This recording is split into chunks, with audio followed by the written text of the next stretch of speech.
Transition Tuesday. I'm Jane. This is Joe. Today we are talking about one of the very biggest transitions anyone in the world experiences: loss and grief.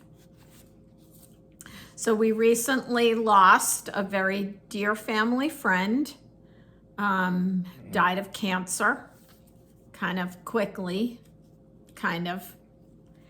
And so I wanted to talk about, especially during we're recording this in December, so the holidays are in front of us, and experiencing a loss during the holiday season is challenging for anybody, whether you have a disability or not.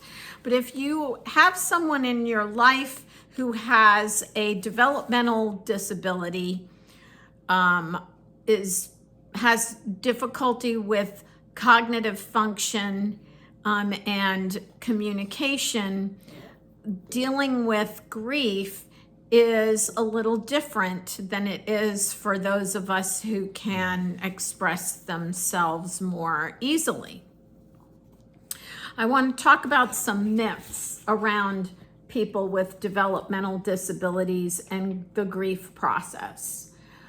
I'm using the word they, even though I don't really like when people say, you know how they are. I'm using it intentionally here. They won't understand what we're saying. So you're talking about the person who passed, and you're saying, if it's a close family relative, Mama died, Grandpa died, and you start talking about funeral arrangements, and you're crying and you're visibly upset, and thinking that the person with the developmental disability in your families who's witnessing this trauma doesn't understand it, and therefore it can be talked about without including them. That they do understand. It's a myth that they are not aware. Another myth: they don't experience grief. What? If your a support animal passes away, a dog who you depend on for, identifying when you're going to have a seizure, a dear relative, a close friend, Joe knows that his friend died. He knows that his grandpa died. He knows these things. He can't articulate how he knows them, but he definitely understands that he's not going to see these people anymore. Well, not in real life. Don't upset them. Well, it's grief. You're going to be upset. There's no good grief. There's no easy way to get past a grief situation. The loss of something, the loss of a home, when parents get divorced, it's grief. And it's part of the human experience, and your responsibility as someone who is a caregiver or a family member of a person with a developmental disability is to help them get through it. And what you might discover is that their kind spirit, their nature, their patience, their understanding of human suffering, it has a great capacity to help you with getting through your own grief in many ways. I've seen this more than one time. So what I'm saying is, talk about it. You may not hear any questions because obviously Joe can't ask me any.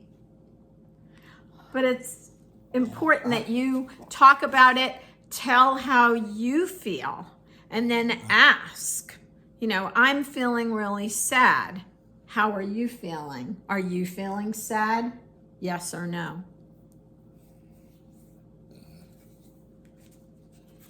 Signs of grief in people with developmental disabilities.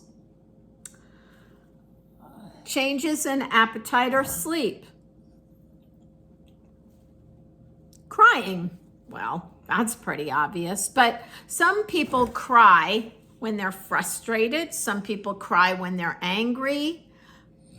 If you see somebody crying a lot more, let's say you're a teacher or a direct support person, and you don't know that there's been a loss in the family. If you see a person crying more or crying in different situations that they normally wouldn't cry in, maybe something sparks a memory of the person that's gone, that's a sign. Anger or aggression. Well, behavior is communication. And if you're angry because you lost someone that you love, you're going to exhibit anger. And if you can't communicate how you're feeling, that behavior, that anger or aggressive behavior, is a replacement for that communication. It's, hey, I'm having a hard time over here. Backsliding skills. So you might have been able to do something last week and now people are like scratching their head. Why can't Joe do whatever it is? Well, because I'm struggling with grief. That's why. Resistance. General resistance to everything because I'm upset. Don't judge the response that you get when you talk about grief or you talk about the person who's passed or the situation that is causing grief. Sometimes Joe laughs inappropriately. It doesn't always mean that he thinks something is funny. Sometimes it's just emotional overload or sensory overload, and laughter is the result of that. It doesn't always mean that he doesn't understand the situation. He's not taking it seriously. It just might mean that his body is doing all kinds of crazy reactions to things.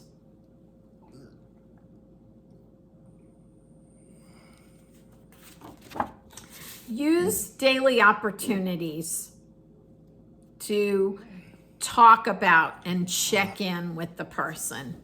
So, like, for example, you're passing a cemetery in the car. You talk about the funeral of the person who passed.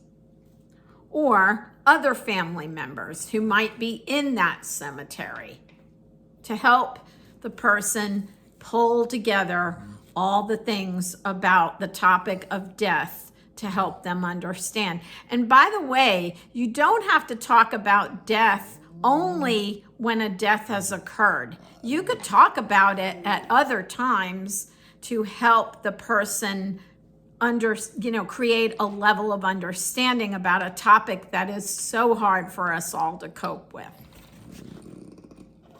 Look at family pictures or pictures of the person who's passed on, maybe on social media or something, and talk about the person. Reflect on good memories. Reflect on times and funny things or special occasions you shared, or, talk about the person's life. And then stories and books and movies. Just kind of as like a social story to help the person comprehend the big topic of death or grief.